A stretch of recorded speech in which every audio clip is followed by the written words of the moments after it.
thy knife chip and shatter. Huh?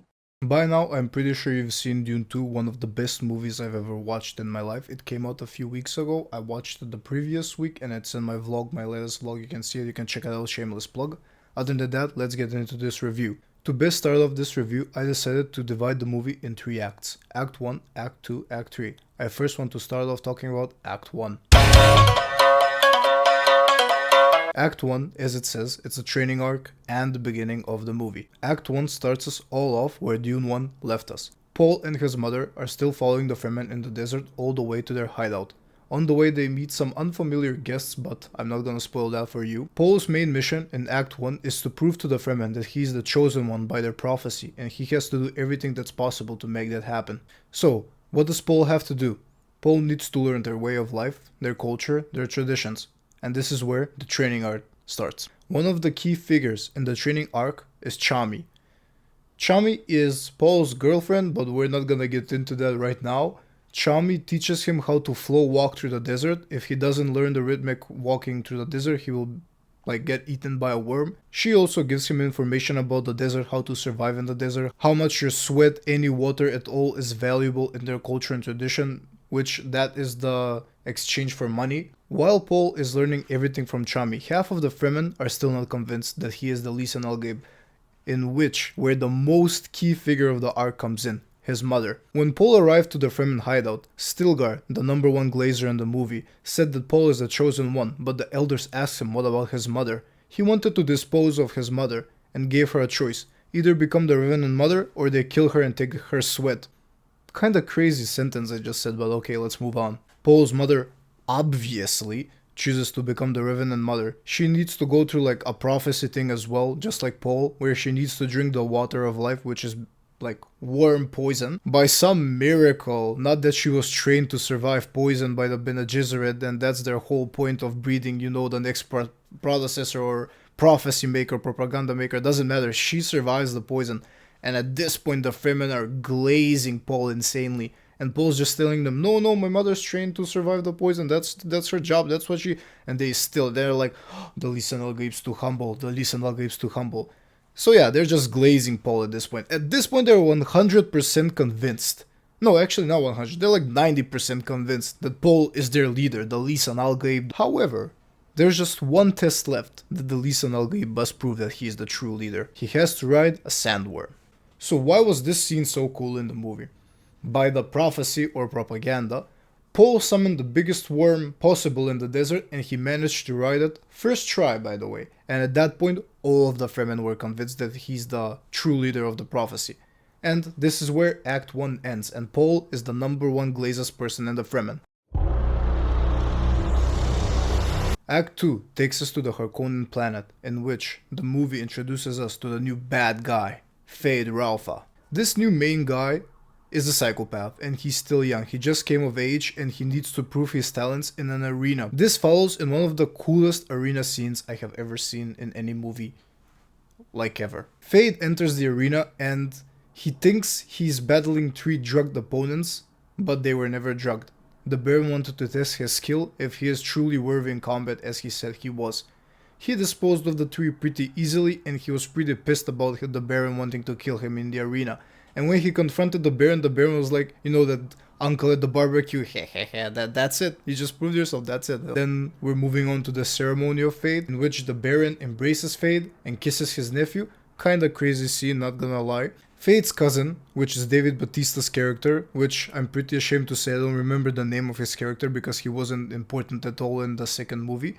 The Baron appointed Feyd to be the new leader of the forces to take control of the spice farms again in the Arrakis planet. Feyd accepts, says his cousin is incapable of doing such a normal task, and invades the North Fremen hideout.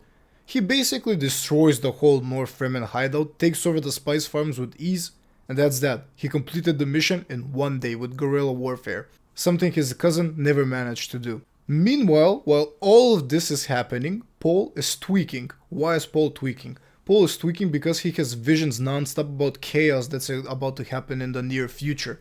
So, he decides just to go back to the South Fremen hideout and drink the water of life and become Lisan al-Gaib. At this point, Paul is feeling himself, he's feeling like him, And we're moving on to Act 3, which is peak.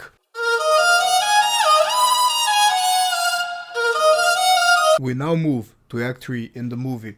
At this point in the movie, Paul is literally feeling himself. He knows he is him. He knows he's the Lisan Al-Gaib, the leader of the Northern Fremen tribe. As he went south and he drank the water of life, his next mission was to attend the Summit of Leaders. Paul, for just being a leader for 2 months at the Northern Fremen tribe, enters this summit and tells everyone that he's the chosen one and everybody should follow him. Obviously, everyone was mad at him and furious because somebody interrupted the Summit of Leaders in just an obnoxious way.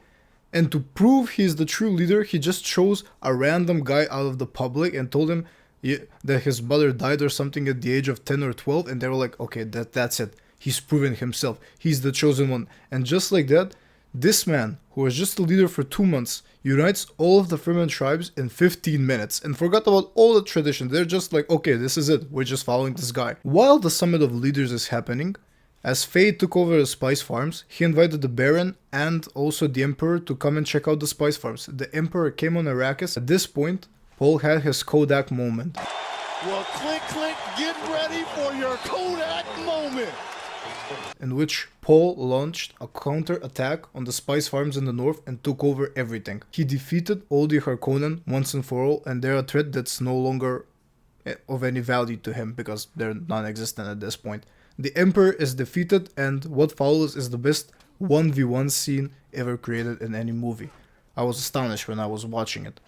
Once that is over, Paul becomes the new Emperor and official Duke of Arrakis, and that's where the movie ends. That is just a short summary of the whole movie because I wanted to go through that first before we continue discussing other parts of aspects of the movie. Now I want to move on to the characters of the movie. There's a few characters I've written down that I want to talk about, which I think are the most important to the movie. First, I want to start off with the weakest characters in my point, but still crucial to the main movie, because I think they're the easiest to discuss right now. I want to discuss the Emperor first, which was acted by Christopher Walken. In every scene he was a show stealer, but my main problem is that he wasn't utilized as the level I imagined him to be. He wasn't in as much scenes as I hoped for, and he didn't have as an active role as the others in the movie. However, amazing performance. I'm not judging anything, the character was good on point, and that's it. I got the good enough performance for me to not say anything bad. Florence's character, which again I don't remember her name, I really didn't care enough for her name, isn't in the movie that much, but she has 2 scenes in which she just steals the show as well, just like Christopher Walken. I'm hoping in the next movie she'll have a bigger role because her role was pretty interesting, but we didn't see much of it. Now we're gonna talk about one of my 3 favorite characters in the movie. I want to start off with Chami. Chami had a very interesting character arc in which she didn't believe in Paul at the beginning, but there were like hopes of something between them, and it was shown in the movie, obviously, as you go further on. And as you can see in the movie, by some choices Paul made, she like has some kind of issues with it, and she describes the issues with him. She talks them through him with that, and he just doesn't listen. He had his future moment with her as well, which you'll see in the movie. I don't want to spoil too much. But yeah, I think she's a good character. She helped Paul a lot in the training arc or Act 1. And that's that. I think the acting on her was phenomenally done, and that's that. I don't really think she's the best character ever in the movie, but she fulfills her role 100%. Now we're gonna move to the second best character of the movie. Feyd, the main bad guy, which was portrayed by Austin Butler. I have to admit, this might be one of the best villain performances I've ever seen. He didn't talk much at all, only his mannerisms showed everything that we needed to know, that he's a psychopath, that he's like the main guy in the Harkonnens right now, and that he's a very dangerous foe to the Fremens, and to Paul, of course. In the end, he didn't, manage to do everything he wanted to do, but I'm extremely satisfied with the character, and I think that was the right step direction to take him with the villains and everything that's going on in the Dune franchise. Now, we're moving on to the best character in the movie, Paul Atreides. Before I start talking about Paul, I would just want to give a public apology to Mr. Chalamet, Timothy Chalamet, whatever you want to call him. Sir, if you ever watched this video, I'm sorry. I doubted your acting performances in this movie. That's why I never watched Dune 1 before I watched Dune 2, because I didn't think you were the right choice. After watching Dune 2, I take everything back. You were the most perfect choice for this character. After you, I couldn't imagine anyone else acting this role. Okay, that being said, again, I'm gonna stop with my glazing. Let's move on to the character. Paul is one of the best characters, main characters I've ever seen in a movie. He's the original Anakin Skywalker because Anakin Skywalker was inspired by Paul Atreides. His whole development character arc in Dune 1 and Dune 2 is phenomenal. I love where they're hitting with him, especially in Dune 3 with Dune Messiah. Ooh, that's gonna be one crazy movie for Paul, not gonna lie. How he acts, his mannerisms, his way of leading, his way of speaking, everything is nailed to the bone with Timothée Chalamet's performance, and I'm extremely satisfied with the casting of this role and the whole character arc, as I said, from the character. Again, cast was perfect, no complaints there. Now I want to talk about two main fan critics I saw online, which I totally didn't get why they were even mentioned, and I want to clear up some things about the movie. Okay, not two, maybe three, maybe four. I don't know, I'll see. The most popular critic I've seen about the movie is that Paul is the typical white savior in this movie. And when I saw this, I was like, what kind of TikTok peanut brain do you have if you think this is the real case? What kind of white savior is Paul Atreides in the movie? It's a fictional planet in a fictional universe. It's a fictional character. There's no races here involved. Oh, because he followed the propaganda. No, that propaganda was set by the Bene Gesserits thousands of years ago, even before Paul even existed in the fictional universe. I don't know how you can actually have this take. You have to have a peanut brain, or you haven't even watched the movie. You've just seen the posters and you're a justice warrior or some shit like that. I don't fucking know. It's crazy. Don't ever say that Paul's a white savior. He's just a guy that's at the right place at the right time. That's it. Paul isn't anything special. He's not even the main character in the whole Dune universe, which, spoilers, I won't get into, but for now, he is the main character. So yeah, don't get it twisted. Paul isn't a savior at all. Paul is just a guy. That's it. That's Paul's whole shtick. He's a guy at the right place, at the right time, leading a cult of people that'll do anything they say. That's it. Another fan critic I've seen online is that why isn't it clear that Paul is the good guy and Feyd is the bad guy? No, nobody's a good guy in this movie. I don't know how you haven't realized. If you've watched the movie, I don't know how you haven't realized this. Nobody is good in this movie. There's not a single good person in this movie. Everybody is bad. The whole point of the movie is to enslave the planet so they can farm the spice farms there. There's no good guy here. Even Paul needs the spice farms to, fuel up all of the ships he's taking to the paradise he's imagining in his visions. Everyone is a bad guy. There's no good guy, bad guy. There's no Thanos in this movie. Paul can't just get the Infinity Stones and defeat Thanos and that's that with the movie. No.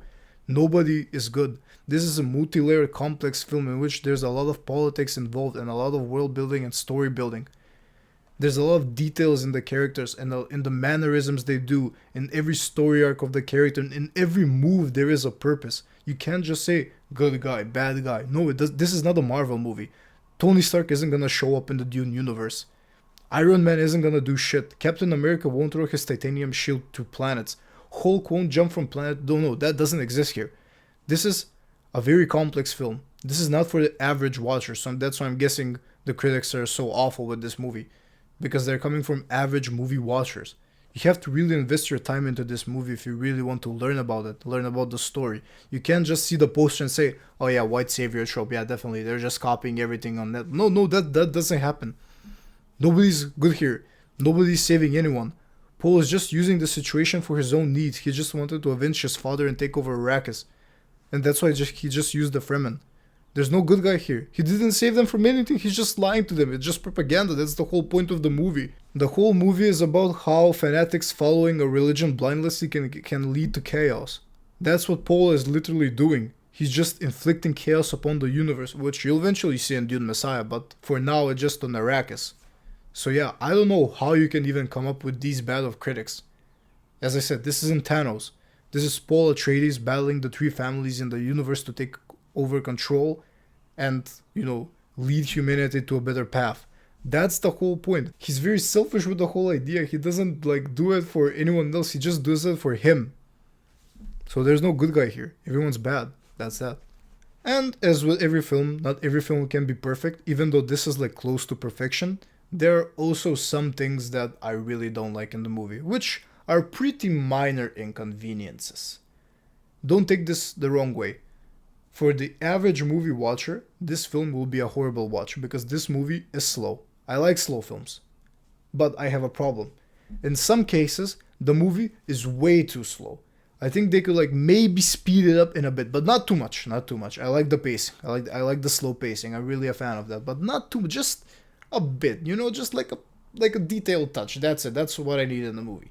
Not too much. Not too short. Just enough of a tweak that's not short in some elements. Maybe in some discussions. Maybe in the training art. Maybe in Act 1, Paul had some very slow moments, which I really didn't like. But other than that, like, that's a really minor inconvenience. I can't say anything bad about that. And my final minor inconvenience was Chami's bipolar disorder. At one point of the movie, she followed Paul blindlessly and she told him he loves him and all that stuff. And when Paul, you know, has his future moments, let's say, before that, like, Chami was, no, you're stupid, you shouldn't do this, I'm not with you. Like, yo, come on, you just said you were gonna follow him to the end, now you're changing your mind. Like, I don't really like that one. The bipolar disorder was out of control at one point, but that's like a really small inconvenience I had, which I really didn't care about that character arc that much. As for my final thoughts and potentially Dune 3, I am extremely satisfied with these movies. I never gave them a chance, to be honest, when Dune 1 came out. I really didn't give it, as I said previously, I didn't give it a chance because of the casting. I think the casting was a miss. I'm publicly sorry. I owe you everyone an apology. The casting is perfect for the movie. Timothy maybe gives us one of the best acting performances ever. As for action, a lot of people say Dune 2 has more action. I disagree. I think Dune 1 has more action, in my opinion at least. I think Dune 2 is better than Dune 1 mainly because of the acting. I think the acting is on a whole nother level compared to Dune 1. But even if you say Dune 1 is better than Dune 2, it's okay. Both of the movies are 9 out of 10s for me. I can't even complain. They're like really good in my eyes. As that being said, I'm really excited where the Dune franchise is going. The director said he's just envisioning 3 movies, which I'm hoping he actually decides to go maybe for a 4th or a 5, because the story gets way more fucked up as you go on. But even if we end at Dune 3, which is Dune Messiah, the second book, I will be satisfied with Paul's character arc with that movie. I'm not trying to spoil anything because I know a lot of spoilers. I'm trying to keep it spoiler free as much as possible. So yeah, I'm really hoping about Dune 3. I'm hoping it's gonna be as good as, I think it's gonna be better than this one, and I think it's gonna be a bit shorter than this one, but I'm not sure, maybe a bit longer. I think it's gonna be shorter. There's no point in going that long. Other than that, this was one of the best movies I've ever watched. I highly encourage you to watch it as well. If you haven't, I don't know what you have been doing. If you have to defend Dune 2 with me against the other TikTok peanut brains that think white savior trope, good guy, bad guy, Thanos type shit. And yeah, that's that. Thank you for sticking to the review. I'll see you in the next video. Bye.